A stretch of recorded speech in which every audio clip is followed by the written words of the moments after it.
Hello friends, હું છું હિરેન પટેલ. આજે આપણે ડીસી સર્કિટમાં નવો ટોપિક જોઈશું. ટોપિકનું નામ છે source of electrical energy. Source of electrical energy. Electrical એનર્જીના બે પ્રકારના મેઇન સોર્સ છે. એક વોલ્ટેજ સોર્સ અને બીજો કરંટ સોર્સ. હવે આ બંને વોલ્ટેજ સોર્સ અને કરંટ સોર્સ બંનેના પાછા સબ ટાઈપ્સ છે અને એ સબ ટાઈપ્સ 4 છે, જેમાં વોલ્ટેજ સોર્સની અંદર ideal voltage source, practical voltage source, time variant voltage source અને ટાઈમ ઇનવેરિયન્ટ વોલ્ટેજ સોર્સ. એ જ રીતે કરંટ સોર્સની અંદર સેમ છે કે ideal current source, practical current source, time variant current source અને ટાઈમ ઇનવેરિયન્ટ કરંટ સોર્સ. બરાબર, આ છે સોર્સ ઓફ ઇલેક્ટ્રિકલ એનર્જી. પણ આ ટોપિકમાંથી ક્વેશ્ચન એ રીતે પૂછાય છે, અલગ અલગ રીતે પૂછાય છે. સૌથી પહેલા આપણે વોલ્ટેજ સોર્સ પર ક્વેશ્ચન જોઈએ. વોલ્ટેજ સોર્સ પર ક્વેશ્ચન એવી રીતે પૂછાય છે, an ideal voltage source has blank internal resistance. Winter 2017માં 2 માર્ક્સમાં પૂછાયો છે. એટલે કે આઈડિયલ વોલ્ટેજ સોર્સનો ઇન્ટરનલ રેઝિસ્ટન્સ કેટલો હોય અથવા તો ખાલી જગ્યા છે, એ રીતે પૂછાય. બીજી રીતે ડિસ્ક્રાઇબ્ડ આઈડિયલ વોલ્ટેજ સોર્સ, એટલે કોઈ એક પ્રકાર પૂછાયો છે અને એને ખાલી સમજાવવાનો છે. 2 માર્ક્સમાં પૂછાયો છે વિન્ટર 2016માં. નેક્સ્ટ છે explain ideal and practical voltage source and also draw its characteristics, જે સમર 2019માં અને સમર 2016માં પૂછાયો છે. 3 અથવા 4 માર્ક્સમાં પૂછાય છે. એટલે આવી રીતે અલગ અલગ રીતે પૂછાય છે. તો સૌથી પહેલા આપણે જોઈએ વોલ્ટેજ સોર્સ. વોલ્ટેજ સોર્સના મેઇનલી આપણે જે 4 પ્રકાર જોયા તેમાં મેઇન આઈડિયલ વોલ્ટેજ સોર્સ અને પ્રેક્ટિકલ વોલ્ટેજ સોર્સ. હા, એના પ્રકાર છે બીજા ટાઈમ ઇનવેરિયન્ટ અને ટાઈમ વેરિયન્ટ, પણ મેઇન જે છે એ આઈડિયલ વોલ્ટેજ સોર્સ અને પ્રેક્ટિકલ વોલ્ટેજ સોર્સ. તો સૌથી પહેલા આપણે જોઈએ ideal voltage source. Ideal voltage source શું છે? આઈડિયલ વોલ્ટેજ સોર્સ એટલે જે વોલ્ટેજ સોર્સનું આઉટપુટ, એટલે આ ધારો કે વોલ્ટેજ સોર્સ છે, એનું આઉટપુટ લોડ કરંટના બદલાવાથી બદલાતું નથી. એટલે જો આ સોર્સની સાથે આપણે જો લોડ જોડીએ અને એ લોડ જે કરંટ કન્ઝ્યુમ કરે એ કરંટના આધારે આ સોર્સનું આઉટપુટ બદલાતું નથી, એટલે કે કોન્સ્ટન્ટ રહે છે. તો આ વોલ્ટેજ સોર્સને આઈડિયલ વોલ્ટેજ સોર્સ કહેવાય. બરાબર, આવું પોસિબલ નથી પણ થિયોરિટિકલી ભાઈ આઈડિયલ વોલ્ટેજ સોર્સ આવો હોઈ શકે. આઈડિયલ વોલ્ટેજ સોર્સ શક્ય જ નથી, કારણ કે કોઈ પણ કંડક્ટરની અંદર વોલ્ટેજ ડ્રોપ થાય જ છે અને એ વોલ્ટેજ ડ્રોપને કારણે આપણને આઉટપુટમાં થોડું વેરિએશન તો મળે જ છે. પણ આ એક થિયોરિટિકલ છે કે ભાઈ આઈડિયલ વોલ્ટેજ સોર્સ આવો હોઈ શકે. એટલે કે જો લોડ કરંટ બદલાય, એટલે કે લોડ કરંટ ધારો કે વધે છે, લોડ કરંટ વધે છે તો પણ એનું આઉટપુટ કોન્સ્ટન્ટ જ રહે છે. કોનું આઉટપુટ? આ સોર્સનું આઉટપુટ. એવી રીતે લોડ કરંટ જો ઘટે છે તો પણ આઉટપુટ વોલ્ટેજ કોન્સ્ટન્ટ જ રહેશે. એટલે કે આ વોલ્ટેજ સોર્સ છે એનું આઉટપુટ કોઈ પણ લોડ વધે અથવા ઘટે, કોઈ પણ ચેન્જ થાય તો પણ એનું આઉટપુટ જે છે વોલ્ટેજ સોર્સનું આઉટપુટ કોન્સ્ટન્ટ જ રહે. એટલે કે આઈડિયલ વોલ્ટેજ સોર્સની અંદર કોઈ ઇન્ટરનલ રેઝિસ્ટન્સ છે જ નહીં. જો ઇન્ટરનલ રેઝિસ્ટન્સ નહીં હોય તો જ આ વસ્તુ પોસિબલ છે. એટલે ઇન્ટરનલ રેઝિસ્ટન્સ 0 છે. આપણને ક્વેશ્ચન પૂછાયો છે કે ભાઈ an ideal voltage source has, શું આવશે આન્સર? 0 internal resistance. એટલે એનો ઇન્ટરનલ રેઝિસ્ટન્સ 0 છે.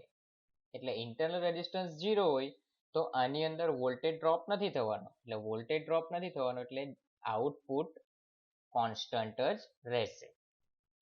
ઓકે, એટલે પછી એમ પૂછાયું છે કે ભાઈ વોલ્ટેજ સોર્સના આઈડિયલ વોલ્ટેજ સોર્સ અને પ્રેક્ટિકલ વોલ્ટેજ સોર્સની કેરેક્ટરિસ્ટિક્સ ડ્રો કરો.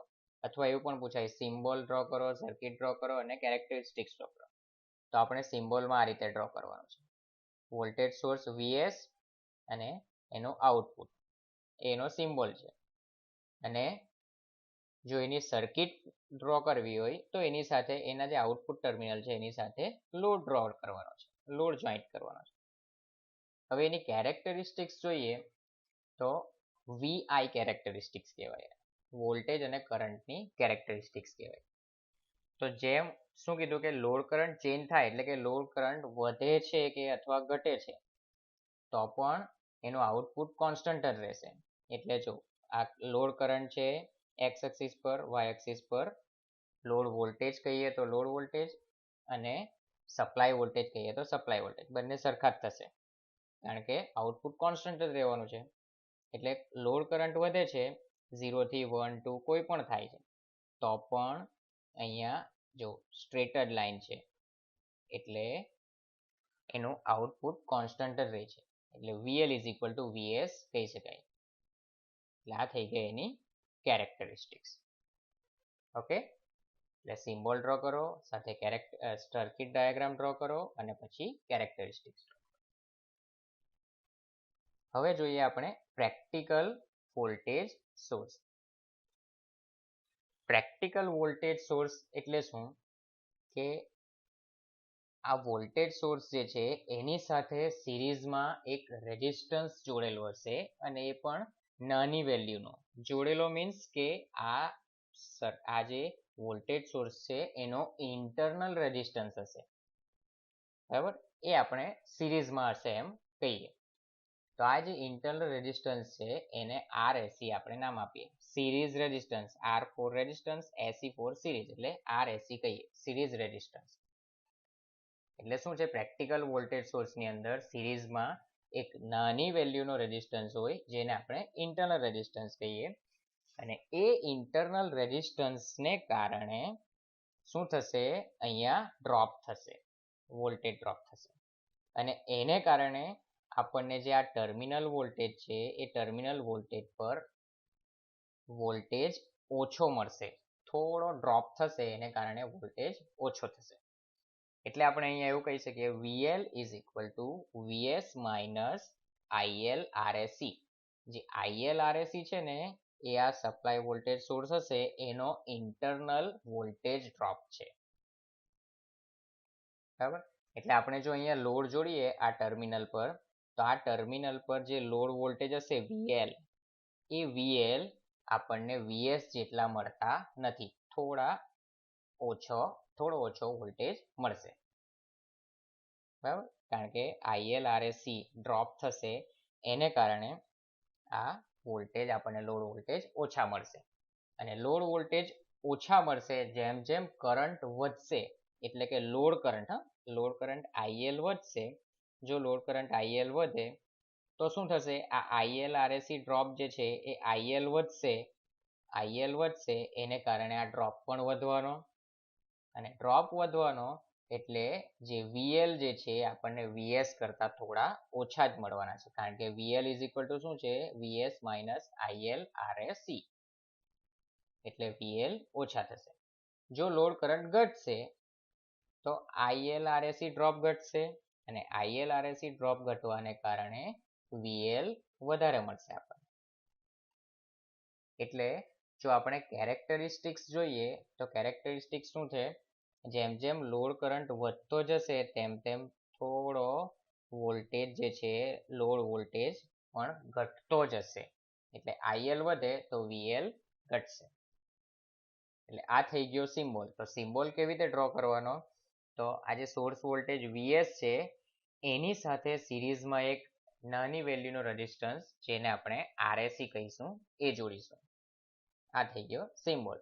અને જો સર્કિટ ડાયાગ્રામ ડ્રો કરવી હોય તો આ ટર્મિનલ વોલ્ટેજ છે એની અક્રોસમાં લોડ જોડી દેવાનો. અને કેરેક્ટરિસ્ટિક્સ આ રીતની રહેશે. ખ્યાલ આવ્યો? એટલે આપણે શું જોયું હમણાં? Voltage source, ideal voltage source અને practical voltage source. Ideal voltage source અને પ્રેક્ટિકલ વોલ્ટેજ સોર્સની અંદર ખાલી એક જ ડિફરન્સ છે કે આઈડિયલ વોલ્ટેજ સોર્સમાં કોઈ પણ ઇન્ટરનલ રેઝિસ્ટન્સ હોતો નથી, એટલે કે ઝીરો ઇન્ટરનલ રેઝિસ્ટન્સ હોય.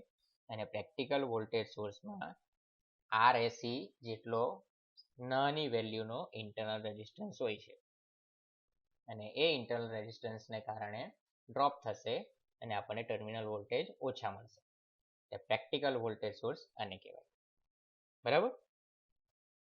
ખ્યાલ આવી ગયો? હવે આપણે નેક્સ્ટ વિડીયોમાં જોઈશું કરંટ સોર્સ.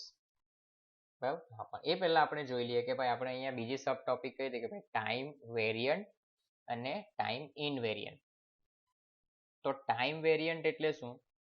ટાઈમ વેરિયન્ટ એટલે સમયની સાપેક્ષે એના આઉટપુટ વોલ્ટેજમાં કોઈ ફેરફાર થશે નહીં. ટાઈમ વેરિયન્ટ એટલે ફેરફાર થશે, વેરી થશે. અને ટાઈમ ઇનવેરિયન્ટ એટલે વેરી નહીં થશે. એટલે ટાઈમ વેરિયન્ટ એટલે શું? કે જેમ જેમ સમય વધતો જશે તેમ આ સોર્સનું આઉટપુટ થોડું ચેન્જ થશે, એટલે ટાઈમ વેરિયન્ટ કહેવાશે. અને ટાઈમ ઇનવેરિયન્ટ એટલે શું? કે આઉટપુટ ચેન્જ થશે નહીં. ભલે ગમે જેટલો સપ્લાય આપણે ચાલુ રાખીએ પણ એનો આઉટપુટમાં કોઈ ફેર પડવાનો નથી. એ ટાઈમ ઇનવેરિયન્ટ છે. બરાબર? એટલે ideal voltage source, practical voltage source, time variant voltage source અને ટાઈમ ઇનવેરિયન્ટ વોલ્ટેજ સોર્સ. બરાબર? નેક્સ્ટ વિડીયોમાં જોઈશું આપણે કરંટ સોર્સ. ત્યાં સુધી ઘરે રહો, સુરક્ષિત રહો. બાય.